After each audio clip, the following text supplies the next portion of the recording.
বাংলাদেশের মানুষ কামনা করে যে পাকিস্তানিরা আমাদের কাছে ক্ষমা চাইবে 1971-এর জন্য। ভালো কথা, কিন্তু আপনি জীবনে একবার শুনেছেন, একবার এই দেশের একজন গুরুত্বপূর্ণ মানুষ বলছে যে 1971 সালে আমরা বিহারীদের সাথে যা করেছি সেটা গণহত্যা? ক্ষমা চাওয়া তো অনেক পরের বিষয়।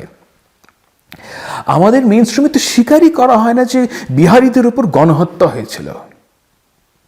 1970 সালে, 1971-এ না, খুলনা অঞ্চলে বাঙালিদের হাতে নিহত বিহারী লাশের লাইন নিজের চোখে দেখেছেন এমন মানুষের সাথে আমি কথা বলেছি, এখনো বেঁচে আছেন।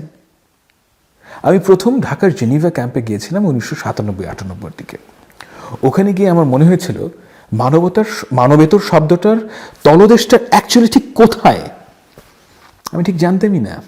সিরিয়াসলি, আমি জীবনে জেনিভা ক্যাম্পের মতন ঘনবসতি দেখেছি শুধুমাত্র শাঁখারীপট্টিতে, আর কোথাও না। কোথাও আমি মানব জীবনের এরকম প্ল্যান্ড, ইন্টেনশনাল এবং সিস্টেমিক অপমান দেখিনি।